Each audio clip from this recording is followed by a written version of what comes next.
8h30 de volta com Folha no Ar, primeira edição, e eu trago agora nesse último bloco, o Arnaldo já explicou no bloco anterior, saiu mais cedo em virtude de assuntos particulares, né? Então a gente segue aqui com o professor Marcelo. Tem vários comentários aqui no nosso stream no Face, e também tem aqui o assunto principal desse fechamento do programa, desse último bloco, que é o potencial da agricultura na economia de Campos. Eu vou pedir ao professor, só para sintetizar um pouco aí as respostas, para a gente conseguir atender todo mundo e tentar falar um pouco sobre essa potência aí que a gente quer discutir. Bom dia para o Zé Armando, está acompanhando aqui. E bom dia também para o Armandão, né, como a Aloysio fala. A mensagem do vereador Ivan Machado aqui na página é a seguinte: a respeito das palavras do professor Marcelo sobre as hortas, dou meu testemunho, simplesmente extraordinário, disse aqui o Ivan Machado, o Marcelo.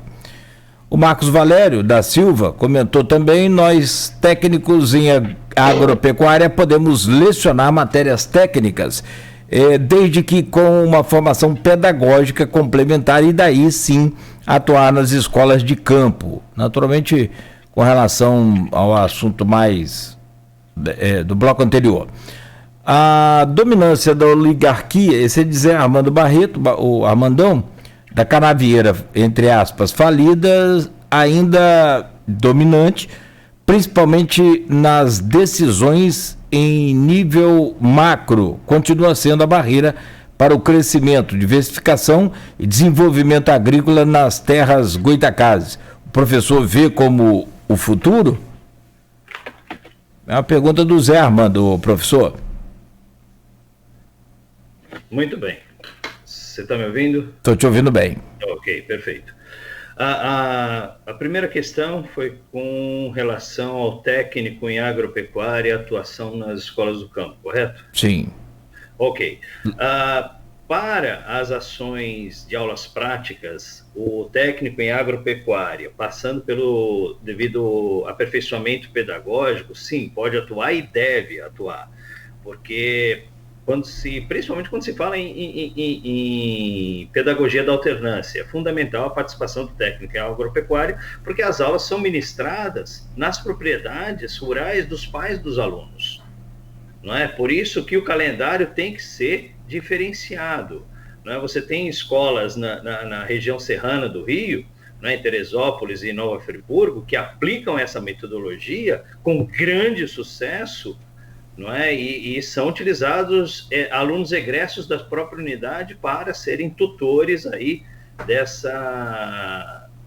dessas escolas e dessas disciplinas. Claro que as disciplinas regulares aí tem que ser por licenciados nas mais diversas áreas do conhecimento, mas sim, o técnico agrícola com o devido treinamento pedagógico pode e deve atuar nas escolas do campo, com certeza.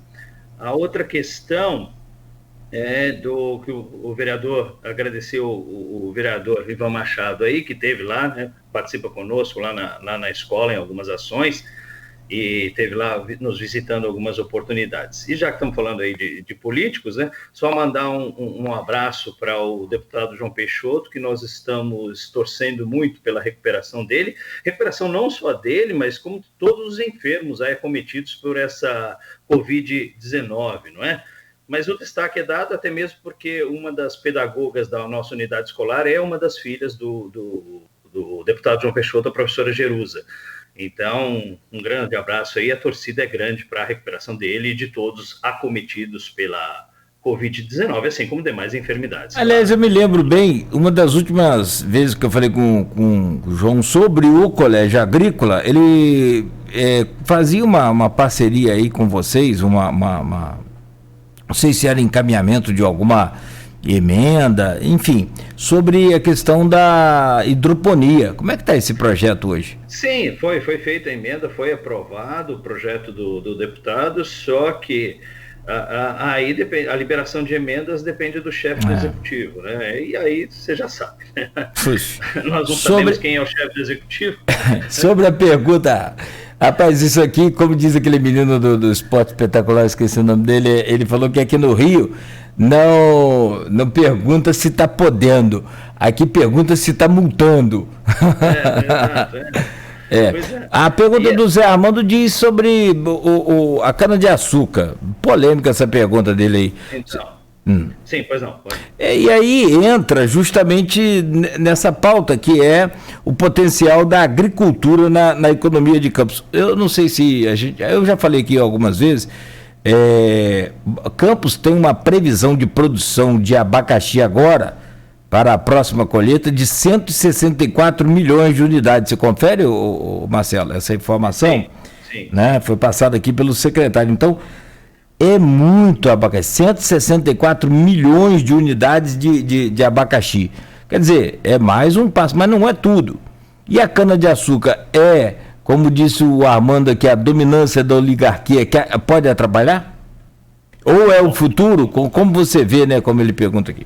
Certo. Bom, primeiro um grande abraço ao José Armando, que é parceiro lá também. Quando ele estava à frente dos programas, não sei se está ainda, dos programas de aquicultura no município, né? Não, Teve saiu. lá nos visitando e é um grande personagem, muito bom.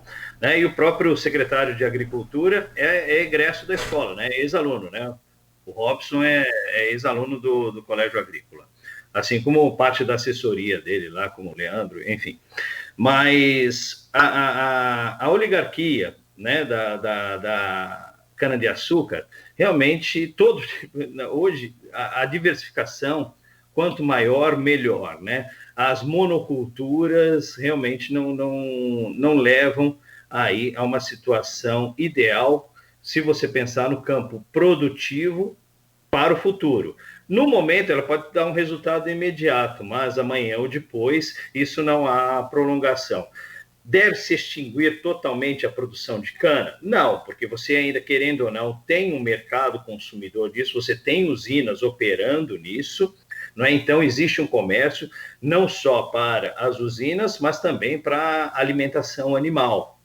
Não é? Você tem, como é um produto que pode ser armazenado na forma de silos, ele pode ser utilizado para a produção animal, principalmente de bovinos, seja de corte ou de leite, durante o que chamamos de época seca do ano, que você não tem outras culturas, então a cana-de-açúcar misturada com ureia, coisa do tipo, pode ser, mas hoje você tem perspectivas não só do abacaxi, mas de outras culturas na região, como tomate, como já mencionamos ainda há pouco, os amargos, né, de maxixe, quiabo, geló e outros produtos, não é? Além disso, você tem os produtos de horta, todos os hortícolas com grande potencial. Nós temos uma vantagem aqui na região, o Cláudio,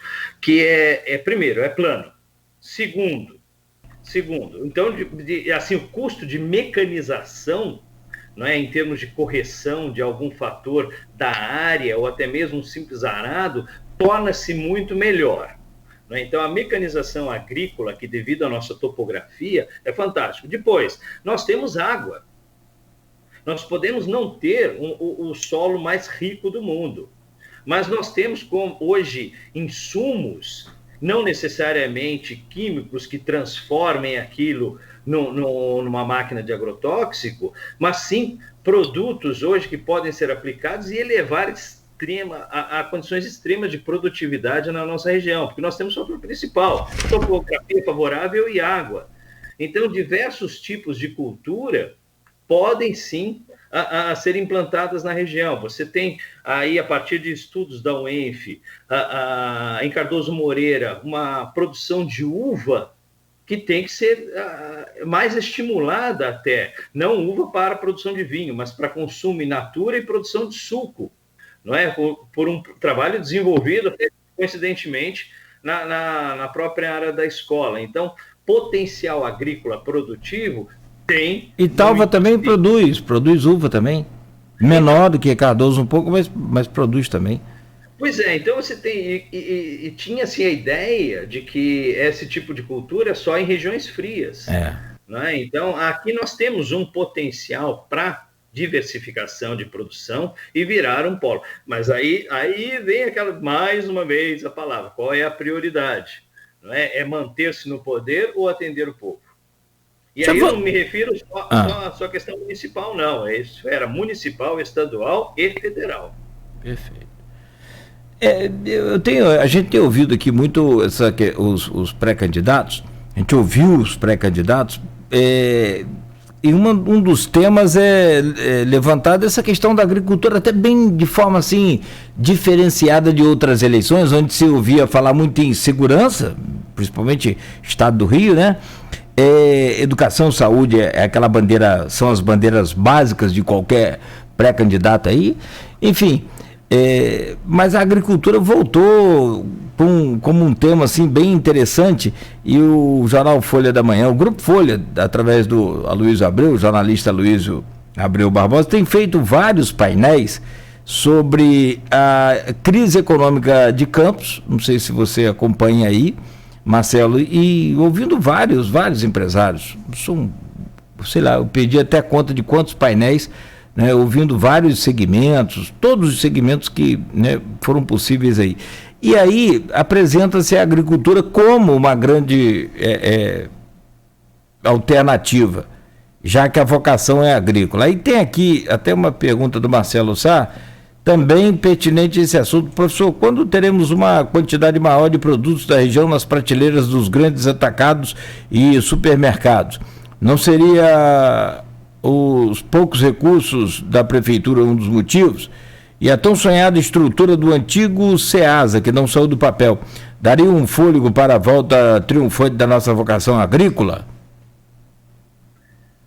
Bom, a minha visão, né, do Cipolo, esse centro SEASA, esse centro de comercialização, é muito interessante. Só que a visão que eu tenho disso é que mobilizou-se recursos e energia para a parte final e não para a parte inicial.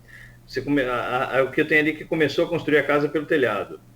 Eu acho que primeiro a gente deveria ter um excedente de produtos para depois criar, sim, um polo para a comercialização desse produto, não é? E não primeiro criar o polo para aí depois, aí eu vou atrair, ver que o cara compensa ele produzir porque ele tem onde comercializar. Não, eu penso no caminho contrário, não é contrário, mas o começo da história tem que ser diferente. Eu vou estimular ele a produzir para depois gerar um polo de comercialização. Digo isso porque tem uma proposta da prefeitura que já acontece há algum tempo, que são as chamadas feirinhas da roça, não é? Que são essas oportunidades que os pequenos produtores, não é, têm para comercializar os seus produtos de uma maneira bem informal e prática e rápida. Mas hoje nós temos que de 60% a 80% dos produtos da feirinha da roça não são produtos de Campos, certo? São importados principalmente do Espírito Santo. Então, peraí, está vendo algum erro aí? Como é que eu vou criar um polo de comercialização, como um SEASA, se os produtos de Campos nem nas feirinhas da roça estão sendo comercializados? Porque não tem produto em Campos. Então, tem que gerar uma produção aqui, e essa produção e esse excedente comercializado, e aí sim eu crio um polo de transações para esse tipo de produto. Isso é um ponto. Não é? Segundo, a prefeitura, através dos programas de merenda escolar, compra os produtos. Sim, mas eu tenho excedente, eu tenho produto em escala para ser comercializado aqui? Não tenho.